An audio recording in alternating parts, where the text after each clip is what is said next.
2025-এ যারা মাধ্যমিক দেবে, আর কয়েকদিন পর তোমাদের টেস্ট পরীক্ষা। তো সেই বাংলা বিষয়ে 10-এর দাগে তোমাদের একটি সংলাপ এবং একটি প্রতিবেদন থাকে। তার মধ্যে যে কোনো একটি লিখতে হয়। কেউ সংলাপ করে, কেউ প্রতিবেদন করে। তো সংলাপটি আমি এর আগের ভিডিওতে দিয়েছি। তো আজ আমি তোমাদের প্রতিবেদন সম্পর্কে আলোচনা করব। তো সেই প্রতিবেদন কি এবং প্রতিবেদন লেখার কতগুলো নির্দিষ্ট নিয়ম রয়েছে। এই নির্দিষ্ট নিয়মগুলো জানলেই পরে তোমরা কিন্তু সহজেই প্রতিবেদন লিখতে পারবে।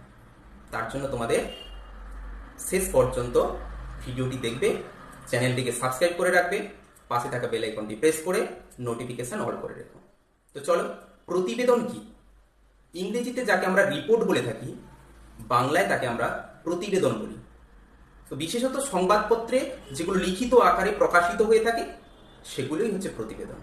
যারা এই প্রতিবেদন লেখেন তাদেরকে আমরা ইংরেজিতে বলে থাকি রিপোর্টার, এবং বাংলায় আমরা কি বলবো? প্রতিবেদক। তো চলো আমরা দেখে নিই প্রতিবেদন লেখার জন্য নির্দিষ্ট কতগুলি নিয়ম। তো প্রথমত তোমাকে প্রশ্নপত্রে যে বিষয়টি দেবে প্রতিবেদনে, সেই বিষয়টির একটা তাৎপর্যপূর্ণ এবং আকর্ষণীয় একটি শিরোনাম দিতে হবে। তারপর নিজস্ব সংবাদদাতা এবং তারিখ উল্লেখ করতে হবে।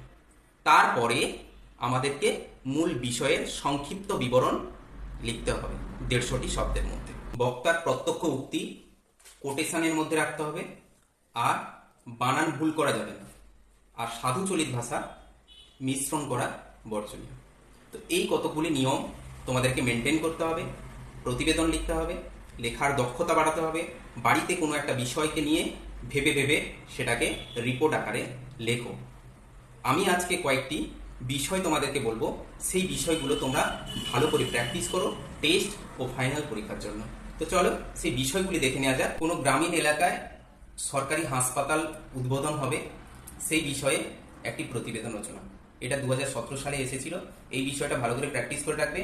আর বিদ্যালয়ের একটি সাংস্কৃতিক অনুষ্ঠান বিষয়ে একটি প্রতিবেদন, এটা 2019-এ এসেছে। তো এই বিদ্যালয়ের সাংস্কৃতিক অনুষ্ঠান বিষয়ে একটি প্রতিবেদন, এই সাংস্কৃতিক অনুষ্ঠান বিষয়টা যদি তোমরা ভালো করে প্র্যাকটিস করো, তাহলে যে কোনো একটি অনুষ্ঠান, ধরো বিজ্ঞান প্রদর্শনী বিদ্যালয়ে হয়েছিল, বা ধরো কোনো মনীষীর জন্মদিন উদযাপন হয়েছে, বা 2রা অক্টোবর গান্ধী জন্মজয়ন্তী, বা মাতৃভাষা দিবস উদযাপন, এই বিষয়ে প্রতিবেদনগুলো এলে ফরম্যাটগুলো একই, সেইভাবে কিন্তু লিখতে পারবে। আর নিজস্ব সেলফি তুলতে গিয়ে দুর্ঘটনা, এটা 2023-এ এসেছে। তো এই সালগুলো তোমরা ভালো করে প্র্যাকটিস করো। এছাড়া কতগুলো বলবো, যেমন ধরো নিত্য প্রয়োজনীয় দ্রব্যের মূল্য বৃদ্ধি, সে বিষয়ে একটি প্রতিবেদন। তোমার এলাকায় একটি পাঠাগার উদ্বোধন হবে, এটা 2018-তে এসেছিল। এই বিষয়টা একটু দেখে রাখবে। আর তোমার এলাকায় অরণ্য সপ্তাহ পালিত হলো, এই বিষয়ে একটি প্রতিবেদন। আর 2022-এ যেমন এসেছিল রক্তদান শিবির, সেই রক্তদান শিবির বিষয়ে একটি প্রতিবেদন। আর প্লাস্টিক দূষণ রোধে বিদ্যালয়ে ছাত্রছাত্রীদের কি ভূমিকা রয়েছে, বিজ্ঞাপনের ফাঁদে সাধারণ মানুষের হায়রানি, এই বিষয়ে একটি প্রতিবেদন। আর জমা জলে ছড়াচ্ছে মশাবাহিত মারণ ব্যাধি ডেঙ্গু, এই বিষয়ে একটি প্রতিবেদন। আর বর্তমানে পথ দুর্ঘটনা একটি জ্বলন্ত সমস্যা, এই বিষয়ে একটি প্রতিবেদন।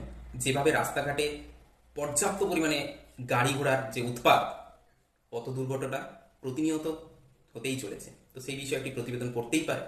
টানা বৃষ্টিতে বিপর্যস্ত জনজীবন, আমরা এই কয়েকদিন আগে দেখলাম প্রচুর বৃষ্টিপাতে জনজীবন বিপর্যস্ত হয়ে পড়েছে, তো সেই বিষয়ে প্রতিবেদনগুলো করতে পারে।